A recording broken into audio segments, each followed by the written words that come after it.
Kenny, who is it? Greg, his name is Ben Zobrist. 4 years, $56 million, pending a physical. And not only are they getting Zobrist, they are sending Starlin Castro, their former second baseman, to the Yankees for right-handed pitcher Adam Warren and infielder Brendan Ryan. Momentous day for the Cubs. I learned earlier today that they were in on Zobrist. We had not known that they were in to this extent earlier. It was thought to be the Giants, the Mets, and the Nationals, then the Mets and the Nationals, but the Cubs were lurking all along.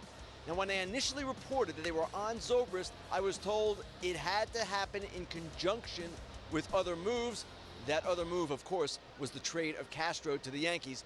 Big night for the Yankees as well. They get Starlin Castro, a young player, another one to add to their stable, a guy who rebuilt himself, rebuilt his reputation and his trade value after moving to second base second half of last season. So that platoon that the Yankees were considering at second base is now out the window. They've got Didi Gregorius at shortstop. Starlin Castro is their new second baseman. Ken Rosenthal with all the news. Kenny, thank you so much. Now let's check in with John Heyman, because there was another trade that took place on Tuesday, and the names involved are fascinating. John, give us the latest. Yes, the D-backs get Shelby Miller, a very, very fine number 2 type pitcher and a prospect. And as Nick Picoro reported from the Arizona Republic, Ender Inciarte goes to Atlanta. So does Dansby Swanson, and so does Willie Blair. Inciarte, a very fine outfielder with speed, but at this stage of his career, he has the flexibility to pick the best situation. Yep.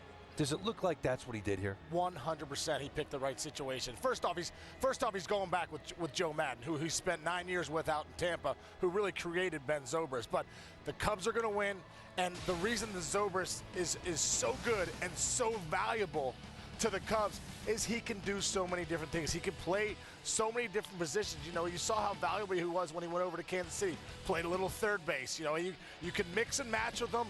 If you need to make a move somewhere, he can even play a little bit of shortstop. I think he likes playing second base, maybe the best, but he plays the outfield too. Listen, Ben Zobrist, he is a guy that is invaluable for Joe Madden. He was so valuable to him in Tampa when he could mix and match, but you saw him playing right there. He's a guy you put in anywhere, you're not missing a beat. That's very rare to have a player of this ability where you don't miss a beat when you put him in. And guess what, Greg? He's also a switch hitter. He's a guy that's a matchup problem. You know, we see nowadays, you know, late in the games, you want to bring in that special lefty or whatever. Listen, Zobrist can switch around right side, left side. He's a middle of the order type guy. Sometimes, every once in a while, he's going to run into some balls with some power. But this is the one piece too. I think he's developed over in his career. 62 walks and only 56 strikeouts this year.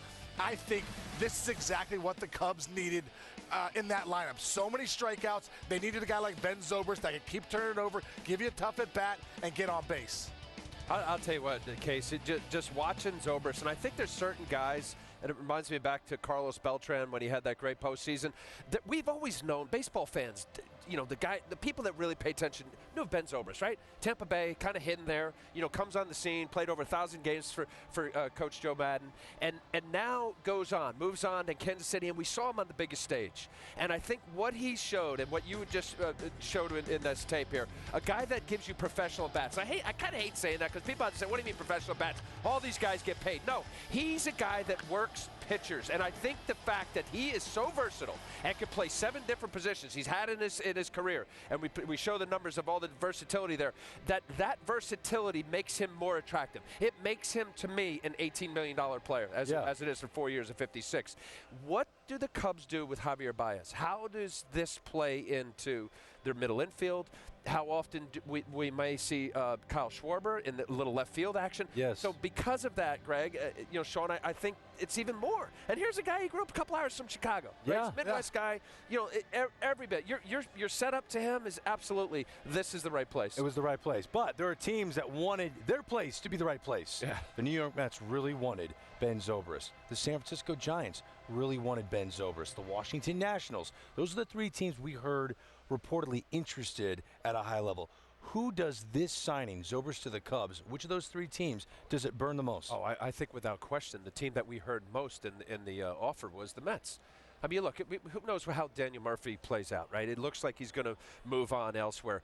Dilson Herrera is their second baseman right now. Maybe they put Flores over there. Who knows what's going to happen to Tejada? There's an issue now with the Mets, a serious issue in having to fill that void. And if the money was close, and from what we hear, it was a 4-year offer. I got to believe it was close to the 56.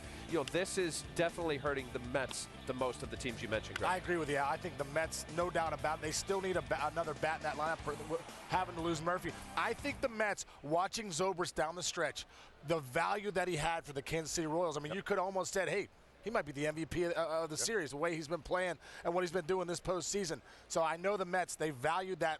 They saw it firsthand, and them losing out, I think that's a tough one. It's a great point. Postseason experience doesn't matter. Just go around the diamond, you know. Schwarber in left, no. Fowler in center last, no postseason experience really to speak of. Soler in right, no postseason experience. Then you got Bryant, no postseason. Addison Russell, no. Starlin Castro second, no. Rizzo, no. Montero, no, I don't think so. Yeah. They didn't have anyone. Yeah. That could, and does it matter to have someone on your roster that's been there, done that? Yeah, no doubt it matters. No doubt it matters. You know, even because it's a different animal. It's a bigger stage. Adrenaline gets going. Anxiety's a little higher. To have a guy that's been there and say, hey, guys, let's calm down a little bit. This is the same. You know, it's still a diamond. Go out there and do your thing. Right. And I think when you talk about a guy like Ben Zobrist, I think of one word, reliability. This guy's reliable. He shows up every night. Hey, put me wherever. Ultimate team guy. Yeah, I'll play there. I'll play left. I'll play right. I'll play third. I'll play second. Doesn't matter. Ultimate team guy comes for the team first. And because of that selflessness, I think it goes across the clubhouse. I think it flows. I think other players, the younger players, see that. I mean, how many guys walk more than they strike out? Right. It's a rarity now. How many times have we sat up here now and you look at a guy, so I don't care. I'll hit 35 home runs, strike out 175 the Cubs times. They struck out more than any team last year. Well, okay, but they're going to watch this guy closely every single day. Not everybody can have a two-strike approach, but they're going to watch and learn a little bit here, I think. And guess what? Come postseason time, when you're facing the best pitching in baseball and you got a big at-bat on the line, you don't want strikeouts up and down your lineup, and Ben Zobrist fills that need in that lineup for the Cubs. I'm happy for Starlin Castro on this night, right? I mean, what he went through with the Chicago Cubs had to hit the ego a little bit. Addison Russell is our shortstop. Starlin, sorry, you're going to go to second base. And while he took that head on and played really well, now he knows he is an everyday player, no doubt about it. He's not hearing about a guy named Javier Baez who should be playing second base. He is the Yankees' second baseman. Listen, I'll tell you what, Greg. I like this move a lot for the Yankees. The more I look at this, I like Adam Warren. You know, he started, he relieved. He's better suited for a reliever.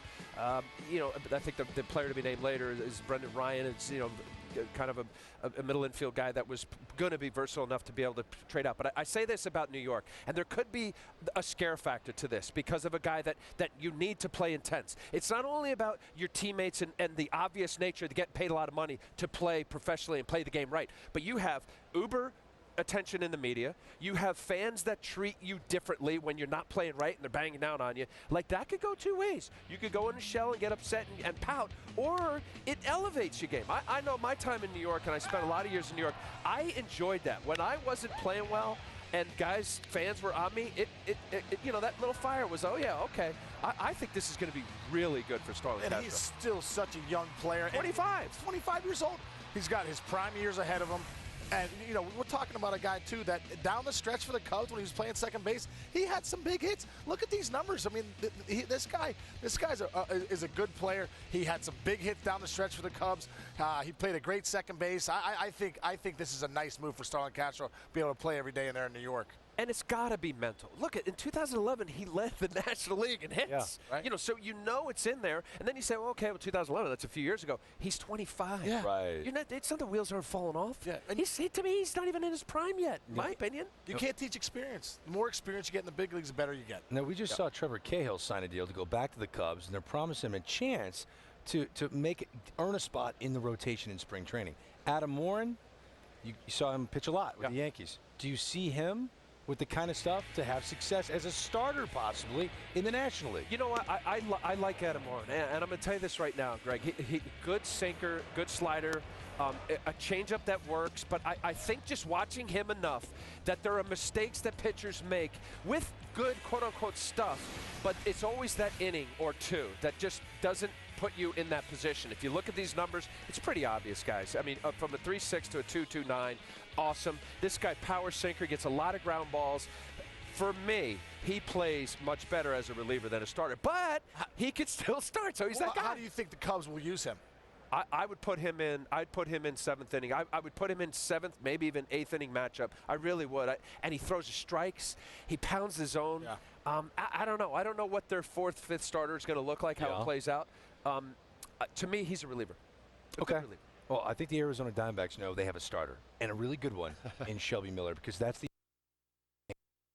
presenting to us earlier. Shelby Miller to the Diamondbacks goes in a rotation without Zach Greinke, Patrick Corbin, among others. Maybe Archie Bradley when he gets fully healthy.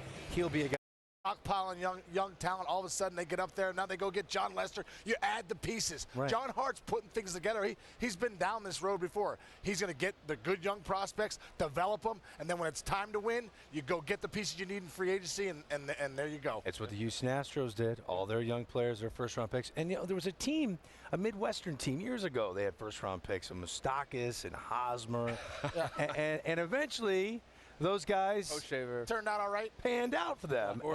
Gordon, and they won the World Series. So it is a recipe for success. Now, I opened the show talking about John Paul Morosi. I ran